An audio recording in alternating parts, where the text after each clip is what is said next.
लक्ष्य एकेडमी। पिछली वीडियो में हमने आपसे आइडियम्स एंड फ्रेजेस के बारे में बात की थी। इंटरमीडिएट के इंपॉर्टेंट कुछ इडियम्स एंड फ्रेजेस थे, उनमें से कुछ इंपॉर्टेंट और हैं, आइए उनको देखते हैं। ठीक, जैसा कि पहले दिया हुआ हार्ड नट टू क्रैक, उसका मीन्स होता है ए डिफ़िकल्ट टास्क टू डू, एक कठिन कार्य को करना। जहाँ पर भी कोई कठिन कार्य किया जाएगा, यानी कि लिखा हुआ सामने पहले लिखा हुआ है, आपको पहचानने के लिए दिया हुआ है हार्ड। ठीक, हार्ड से मतलब क्या होता है कठिन, और जहाँ पे कठिन, क्रैक मतलब होता है तोड़ना, यानी नट को क्या, एक हार्ड नट को तोड़ना, तो वह मतलब कठिन कार्य को करना। तो उसका यूज हम इस तरह से करते हैं, to unite the Hindus and the Muslims is a hard nut to crack. To unite means एक करना, the Hindus and the Muslim, हिंदुओं और मुसलमानों को, is a hard nut to crack, क्या एक कठिन कार्य है। आप सभी को पता होगा कि हिंदू और मुसलमानों को एक करना कितना कठिन काम है, जो कि आज के समय में ऐसा नहीं है। बहुत ज़्यादा प्रयास किए जा रहे हैं लेकिन ऐसा नहीं है। इसलिए हम हार्ड नट टू क्रैक का प्रयोग कब करेंगे, जब कोई भी कठिन कार्य होगा वहाँ पे हम उसका यूज करेंगे हार्ड नट टू क्रैक। ठीक, अगला दूसरा दिया हुआ ए मैन ऑफ लेटर्स, उसका मीन्स होता है ए स्कॉलर, यानी कि विद्वान। जहाँ पर भी देखिए लिखा हो ए मैन ऑफ लेटर्स मीन्स क्या होता है शब्द, यानी जिसके पास शब्दों का भंडार हो वो क्या होगा, विद्वान ही होगा। तो उस तरह से उसका क्या प्रयोग करेंगे, विद्वान। ए मैन ऑफ लेटर्स का हिंदी मतलब होगा विद्वान, और उसका मीनिंग होगा ए स्कॉलर। उसका यूज हम इस तरह से करते हैं, doctor B.R. Ambedkar was a man of letter. ठीक, यानी कि डॉक्टर भीमराव अंबेडकर क्या थे, एक बहुत बड़े विद्वान थे, क्योंकि उन्होंने हमारे देश का कॉन्स्टिट्यूशन लिखा था जिस पर हमारा देश आज भी चल रहा है। तो वो क्या थे, वो एक स्कॉलर थे, वो एक ए मैन ऑफ लेटर्स थे। यानी कि जहाँ कहीं भी हमें विद्वान की बात पता चलेगी वहाँ पे हम इडियम्स कौन सा प्रयोग करेंगे, ए मैन ऑफ लेटर्स। क्लियर हुआ होगा आप लोगों को। अगला देखते हैं, तीसरा दिखा हुआ है ब्रेक द आइस, यानी कि टू ब्रेक साइलेंस, यानी बातचीत को शुरू करना, अपनी किसी भी चुप्पी को तोड़ना, शांत रहते रहते एकदम से बोलना।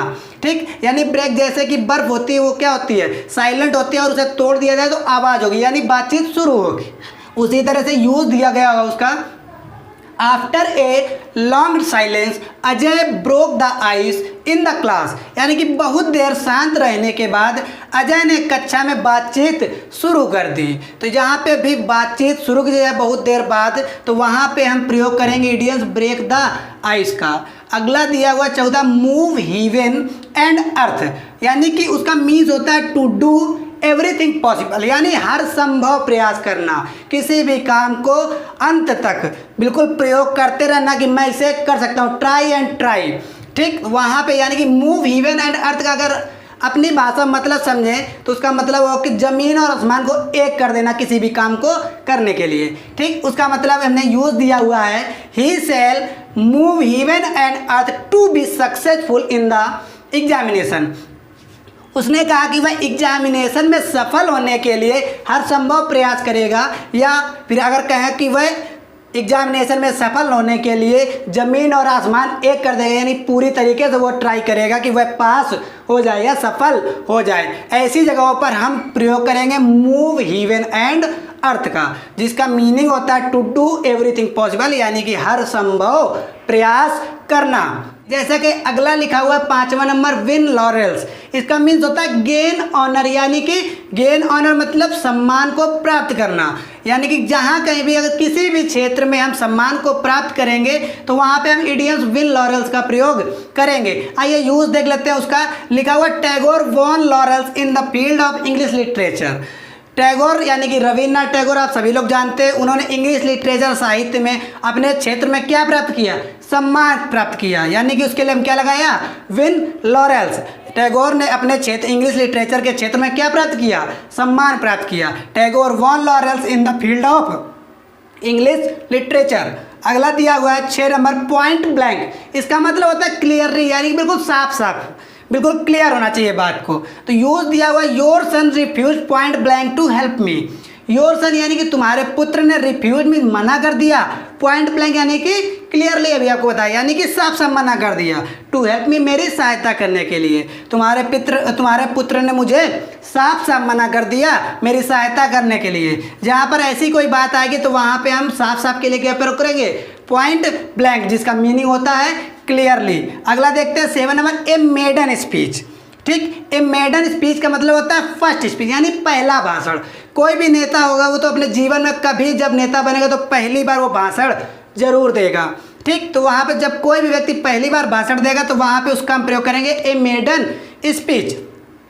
यूज लिखा है इसका, देखते हैं। Rama's maiden speech was not liked by the public. Rama's maiden speech, Ram का पहला भाषण वाज नॉट लाइक, पसंद नहीं किया गया। किसके द्वारा?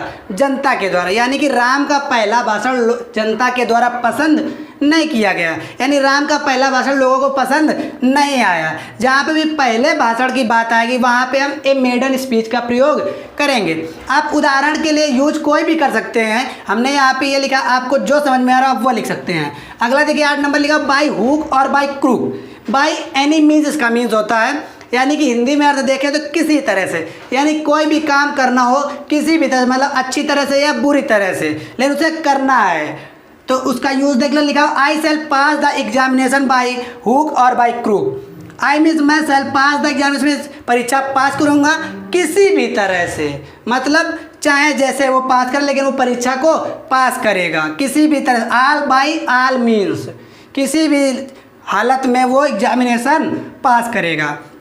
ऐसी जगहों पर हम यूज करेंगे बाई हुक और बाई क्रूक। अगला देख लेते हैं 9 number, to bag and baggage. इसका मतलब होता है विद ऑल बिलोंगिंग्स, यानी बिस्तर बोरिए के साथ। यानी कि कहते नहीं लोग कि अपना बोरिया बिस्तर उठाओ और यहाँ से चले जाओ, उसी तरह से यूज दिया गया। देख लेते हैं the English left India bag and baggage in 1947। यहाँ पे इंग्लिश का मतलब अंग्रेजी नहीं, यहाँ पे इंग्लिश का मतलब अंग्रेज होगा। इंग्लिश मीन्स अंग्रेज लेफ्ट इंडिया, भारत को छोड़ दिया। बैग एंड बैगेज यानी बिस्तर बोरिए के साथ इन 1947, यानी अंग्रेजों ने 1947 में भारत को बिस्तर बोरिए के साथ छोड़ दिया। छोड़ दिया क्या? छोड़ना पड़ा, क्योंकि हमारे देश के स्वतंत्रता सेनानियों ने ऐसा काम ही किया था। अगला देखते हैं to and fro. Backward and forward होता है इसका मीनिंग, इसका मतलब होता है आगे और पीछे। ठीक, यूज देख लेते हैं। Flowers are moving to and fro in the wind. Flowers means फूल, आर मूविंग मीन्स हिलते हैं, टू एंड फ्रो आगे पीछे, इन द वाइंड मीन्स हवा में। यानी कि फूल हवा में आगे और पीछे की ओर क्या करते हैं? मूव करते हैं, यानी कि हिलते हैं। ठीक, उस जगह पे हम यूज करेंगे टू एंड फ्रो का। ऐसे जगह इतने ये हमने यहाँ पे दिए हुए हैं, और पिछली क्लास में भी हमने दिए थे कुछ इडियम्स एंड फ्रेजेज। इनको पढ़िए और वाच करिए। अगली वीडियो में हम आपके साथ उपस्थित होंगे।